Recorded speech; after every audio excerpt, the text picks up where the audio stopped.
Good morning. Good morning. So since we don't have a quorum, we'll hold off the January minutes till our next meeting, which is in May, right? Yeah, May.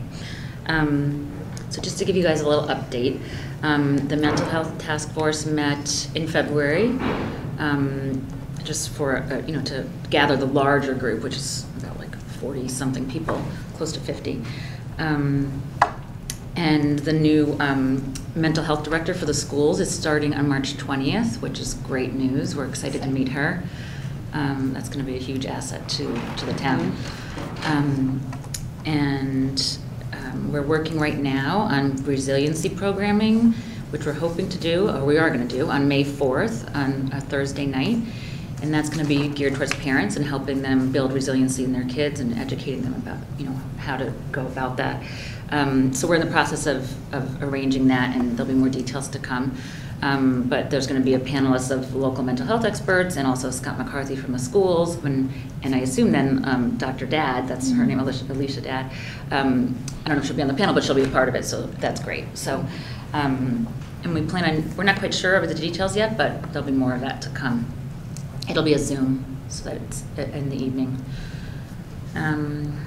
Anything else from the Mental Health Task Force, Cynthia? No. I think so.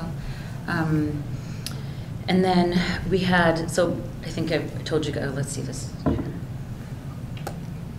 she's coming up. We're stuck in the gym. Do you want to go down? She said I think she's downstairs. She said she's stuck Have her go through the conference room. One second. She should be able to get in that front door of 119 and pop out the back door. Sorry. Okay, so I think I told you guys that Paula Sutliff, the public health nurse, and I both got trained in mental health first aid in the fall and the summer. So we had our first training in February with, we offered it to department heads and town hall staff, and then we opened it to any other town and people who serve the Darien community, and the Board of Ed and EM Post 53, and we had about 25 people. You can have up to 30, which is great. Quite a few department heads, and we did it on 2 mornings from 8:30 to 12:30 at Post 53, and it was a great success. And it was our first one, so Paul and I were happy to check that off our box and be done with the first training. So now we're going to offer. We didn't pick dates yet, but we're going to offer it to the community again. Okay. Hello, I'm Janet. so sorry. Don't worry. It was bumper to bumper on Tokenique Road. Oh, no. No worries. Don't worry. Come on in. On Tokenique Road. Yeah. It's not exactly a high traffic area. No, it's a state road, and I think it's because of the school, The buses, yeah. the buses, and then there's Eversource taking all the trees down, but we won't go there. Oh. Okay. Oh. Just so you know, we're being recorded today. Before we bash Eversource or anything. Oh, I'm going to. Sorry, I'm just teasing. I was just telling them that we just started, but we did our first mental health first aid training, Paula and I. Yeah. We did it in February. We offered it to department heads and town hall staff, and we had quite a few department heads. I think at least 10 department heads. That's off the top of my head, but and staff from town hall, and then we opened it to Post 53, library staff, and Board of Ed. So we had 25 people, and it was great. We did it on Tuesday and Thursday mornings, so it wasn't a whole full day. That's really draining. I don't like doing the full day trainings because it's a lot of heavy, some of it's pretty heavy material, but it's just a long day. So it was great. So now we're going to be offering it. Paul and I, actually Paul is in today, so we'll maybe look at our calendars and pick a date for May where we can offer it to the community again. And there's additional town hall staff that wanted to come, but you had to kind of, If you haven't done it, you should do it. It's awesome. Yeah, I definitely. And it's free. We're using ARPA funds to pay for it, so no one has to pay for it from the community. And we'll keep offering it now that Paul and I are trained. So maybe every few months we'll offer it. And every single person who participated has nothing but positive things to say. So yeah, so we're excited to get that up and running again. And I actually have a few people on a list that have inquired about it who want to know when it's offered to the community again. So That's great. yeah. Anything else mental health related, Cynthia, that I'm missing? No? Okay. We did have one eviction in February, and luckily we were there when the marshal was there and the family, and they signed off that we did not have to keep anything. They took what they wanted out of the house, so we didn't have to store anything, which is huge, because I don't know if you remember the process, it's been a while, but like the town is responsible for storing their stuff for 15 days in storage, and then if they want the stuff out, they have to pay. Normally they don't. So then the town ends up paying for the storage and for the move-in. It could be quite substantial. So that we were fortunate that they signed off with the marshal that we didn't have to store anything. So then whatever's in the house, the bank that owned it can dispose of or do whatever they. Where is the family now? Well, No? what's that? Where are they now, do you know? I'd rather not No, discuss. it's but they're okay. But they're okay. They're okay. So that was the first time we've had an eviction in quite a while. Yeah, but hopefully they don't pick up. But the marshals have both said to us, so it's like I think he had a couple in a day. Like it's just. What's the role of human services in an eviction? So we get notified by the marshal, ideally with plenty of notice. Sometimes they're like, oh, we have an eviction tomorrow. But usually, it depends on the marshal, but usually they give us at least a few days notice. So it's a statute, like state statute, I guess. We have to reach out to the family or the person the marshal gives us the address. We don't always know the person, sometimes we do. And we have this form letter that we have to send to them, notifying them that we would notify by the state marshal's office, and you're going to be evicted on this time and this date, and please get in touch with us. Please try to remove your belongings.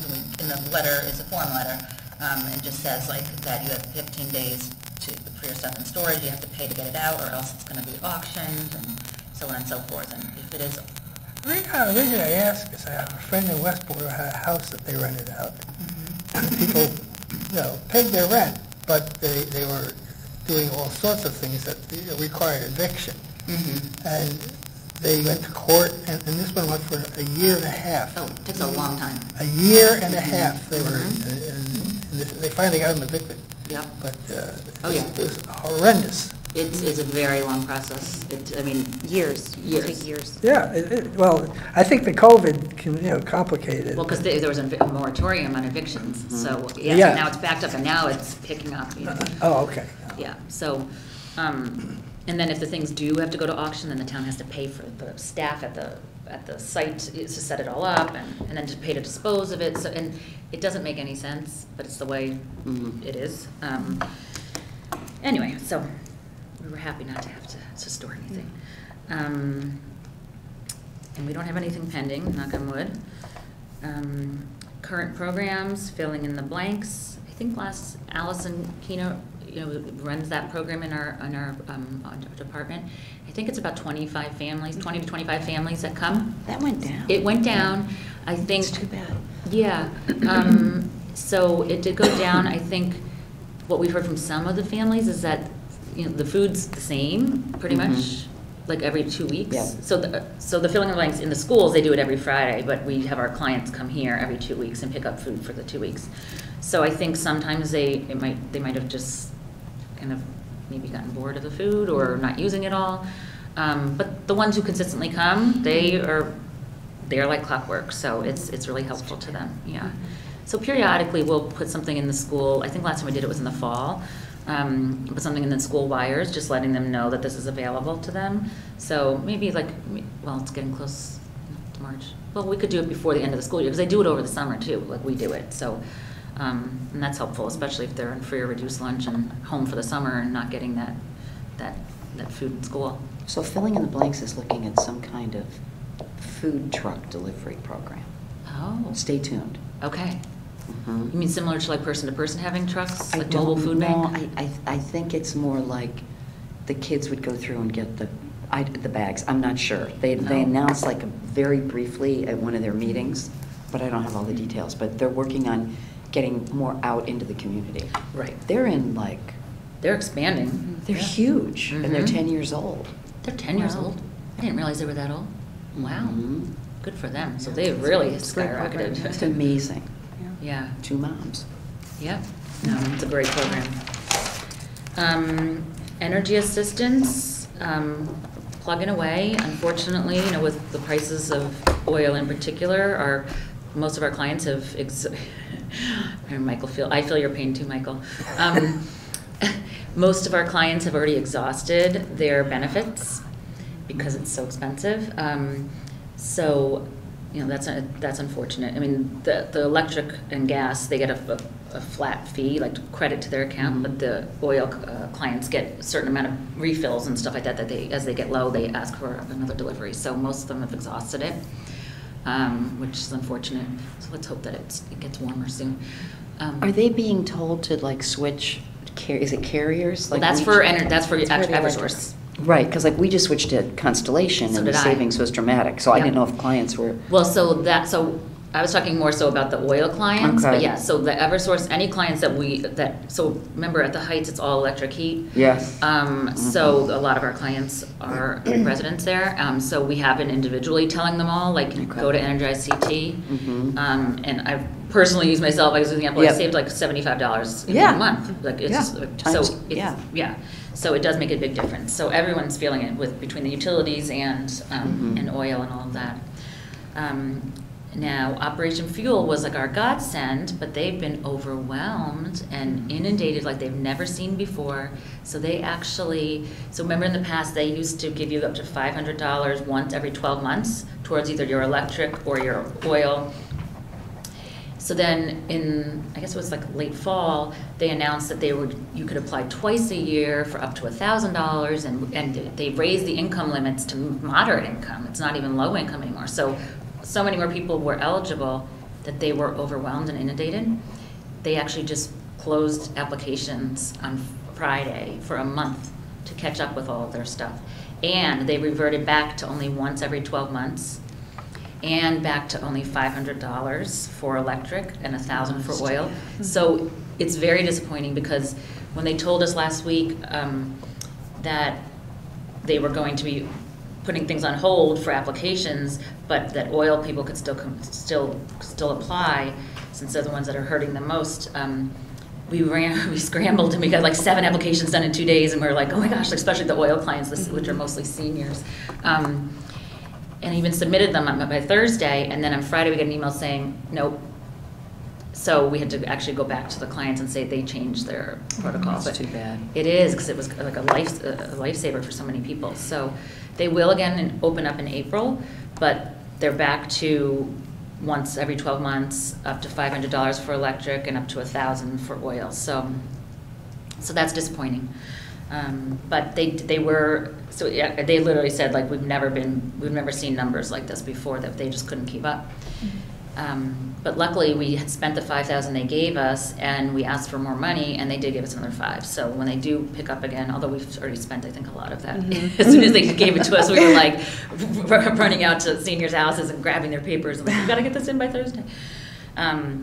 Anyway, so that'll start up again I think April 3rd. April 3rd, the Monday. On a Monday. We did have to call our emergency call list on February 27th before our one and only snowstorm. Luckily, that was pretty uneventful. So we didn't, there were minimal power outages. Normally we'll follow up with them if it's usually when it's like the hurricanes and stuff that there's the longer power outages that cause, more time on our part to follow up. But again, the seniors love it. And I know that the senior center has it in their newsletter, and At Home periodically puts it in theirs just to let them know. They do find it comforting, right? Some people want to chat. Oh, they do. They're like, oh, we got to move along. Like, how are you? What's new? Like, In Monica's. It was in Monica's newsletter too. Yeah. Yeah, so I we think try it to was in get the it out there newsletter. however we That's can.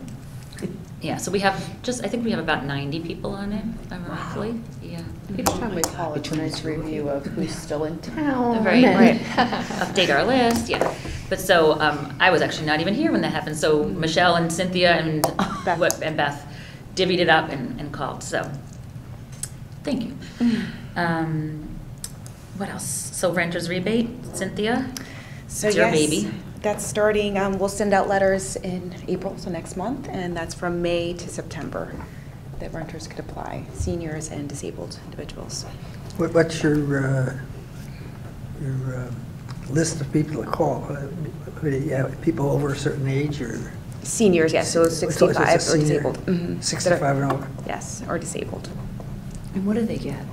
So they get a credit actually to them, a check. Check, right. So it's not going to the utility or to the. Nice. Yes, so they love that. And they get it in the fall, so it's close to Christmas, and they're looking forward to that because that's their Christmas money. How many so. people are on that? That changes, it goes up and down. I think it was 30, 20, 40? yeah, around there. Yeah, I was gonna say, there's not a lot of houses for rent. No, not for seniors, but. But it's not necessarily even houses, it's like people living in the Royal or living in Yeah, right. Avalon or the Heights or any Right, renters, right. yeah. Wow. They could be even living with their family, as long as they're renting and they could show proof that they're paying Yeah. rent. They could What, do apply. they get a percentage? Yeah, based on That's their amazing. income and the amount that they're spending on rent and utilities. 'Cause And it's they a also check look made at- out to them. Mhm. And some of it's up to like 700. 750, 700. Yeah. Wow. So that's So like it's a a nice big little, chunk, and yeah. the timing is good. Perfect Yeah. for the holidays, yeah. And this year you had a few new people from the Royal, I think, right? Yes. Mhm. So we'll send out a letter to everyone, all the residents of the Royal individually and. And then everyone that's the applied Heights. last year, yeah. Yeah, everyone who did it last year, we'll send out a letter to them reminding them. And we'll put it in all of the places we can to advertise it. And then, like you said, also, so it also can be adults who have who are on Social Security disability. So we have a handful of those too. Mhm. So that'll be our next program coming up. Anything else? So this is for low-income housing units only? No, you could be paying more, but it depends on your income. Yeah. So you have to make a certain amount. You guys are busy. We are, but this is a time of year where we get to kind of come up for air a little bit, Yeah. like, you know. It's funny, she says you're busy, and they're like, it's our slow time. Yes, we're busy, but we're not as busy as we As were the in the fall, fall and yeah. winter and Yeah. holidays. Then we're Yeah. like, our heads are spinning, Nonstop. so Well, yes. plus now you're teaching the class too. Yeah, which was really, I was saying, like, we were so relieved when Paul and I were like, yes, we did it, we got the first one off our chest, so, yeah. So but it's great, I like it. Yeah. Do you plan to train additional people so that they could help get the word out, or they the have mental to be, health first aid? Yeah.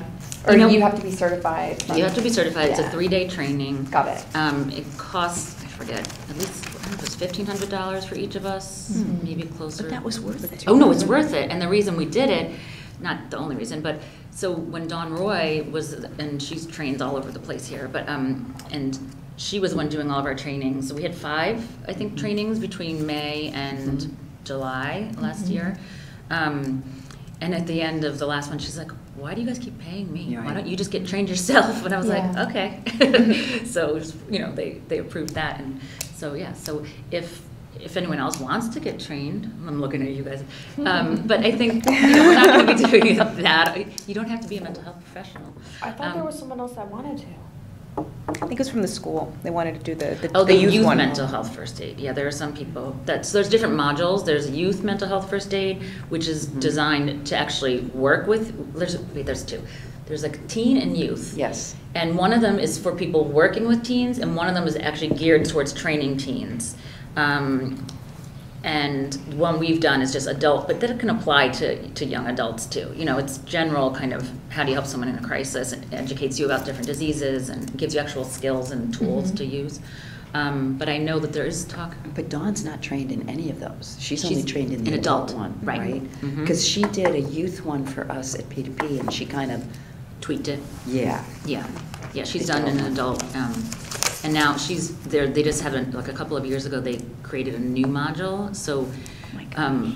yeah. So I think all those previous trainers are supposed to go through the new training, and there's a lot of changes in it. But so Paula and I are obviously in the new module, which that's went 2 years great. ago. Yeah. So we'll once we figure out our dates and check with Joe at Post 53, then we'll start getting the word out about our next training. Oh, that's where you train? Okay. Yeah, yeah. Why would Yeah, we they're do very- it here? Because it's a good setup there, and It's it's a kind of good nice space. To get it's out. It's nice. We talked about doing it for the staff here, but like it's nice to get away. Yeah. And they have the perfect facility for Yeah, it. it's big. Yeah, it's big, and it's just it's a good space for it. It works.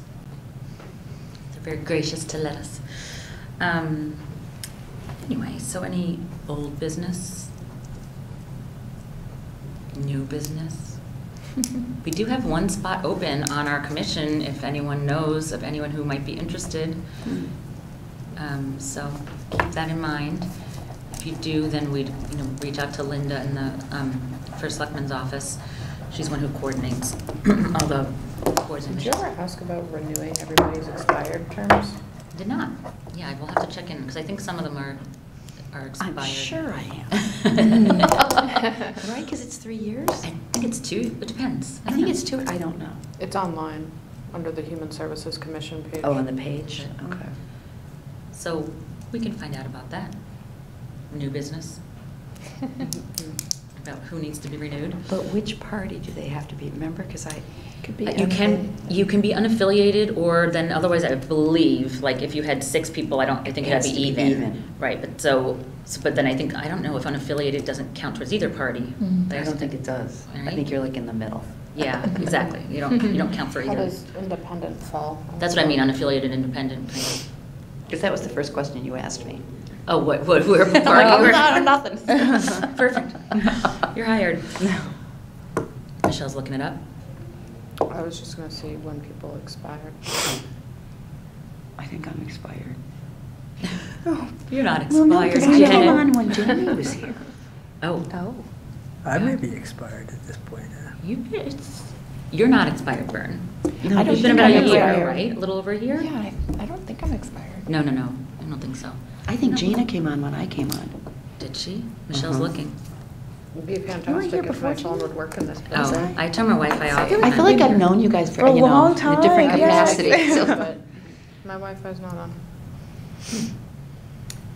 Well, we will let you know. Okay. We'll look into Because it. I started, we were on COVID though. Yes. Oh. You were on you're Oh, on right, with Zoom, right. Mhm. So it could have been The first 3 years meeting. ago, or certainly 2 like a years. blur. If you have, We'll find out. If you have local volunteers, the Community Fund is hosting the volunteer celebration event, so they have to be a Darien resident. And they can volunteer anywhere, but they just have to be a Darien resident. You have been honored. So I see the, it says 3-year terms. Okay. And Okay. Let's Kate, see. it says expired 2020. Christina, 2020. Gina, 2022. Janet, 20. Michael, November of 23. You have a few months, Michael? Me, November of 24. Okay, so you're good.